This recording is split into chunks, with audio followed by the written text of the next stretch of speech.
આજનો દિવસ થઈ ગયો છે અને આપણે નીકળી ગયા છીએ ને રામદેવરા 120 કિલોમીટર બાકી છે. તો હવે આપણે આગળ નીકળીએ અને વાગી ગયા છે 3:15.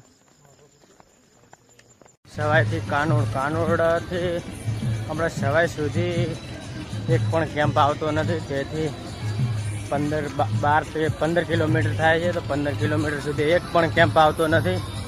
તેથી તેનું ધ્યાન રાખવું. આપણે આ બાજુથી આવ્યા ને આ બાજુ સીધો હાઈવે જાય છે. તો પછી આ બાજુ સિંગલ પટ્ટી આવે છે તો વળવાનું છે.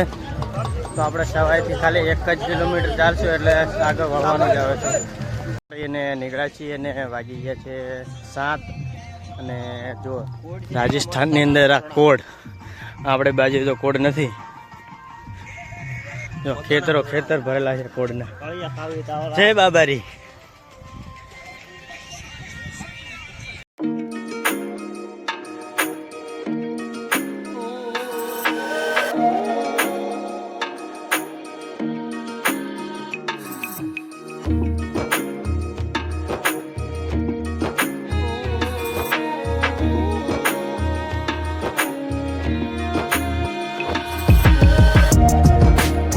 સવાઈથી ચાલો એટલે 4-5 કિલોમીટર ઉપર એક કેમ્પ આવે છે.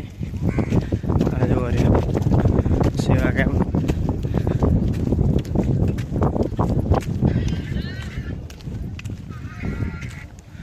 આ કેમ્પની અંદર નાવા ધોવાની સુવિધા, રહેવા માટે બધી સુવિધા છે. હાલ નાસ્તો, ચા પોણી નાસ્તો ચાલુ છે. બીજે પહેલો નથી આવતો કેમ.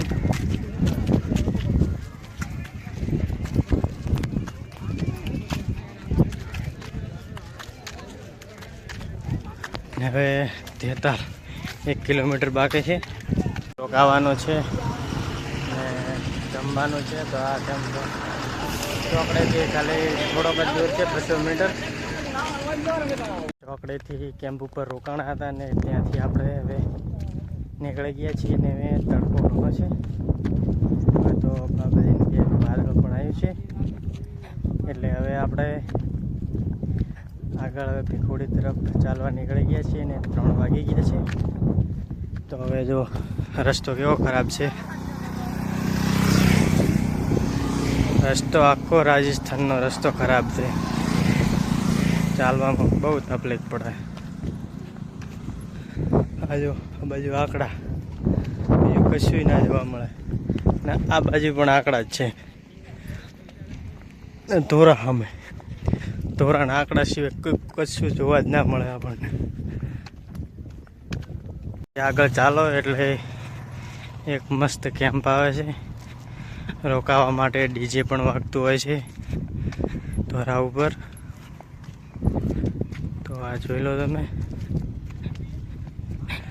હાલ તો ડીજે બંધ છે, આરામનો સમય છે એટલે એ હમણાં મોડાથી ડીજે ચાલુ થઈ જશે. અને જનરેટર ઉપર છે, જુઓ જનરેટર પડ્યું છે. સુવિધા જનરેટર ઉપર છે. ટેબલ, ખુરશી, આરામ કરવા માટે ગાદેલા, ખાટલા, બધી સુવિધાઓ છે.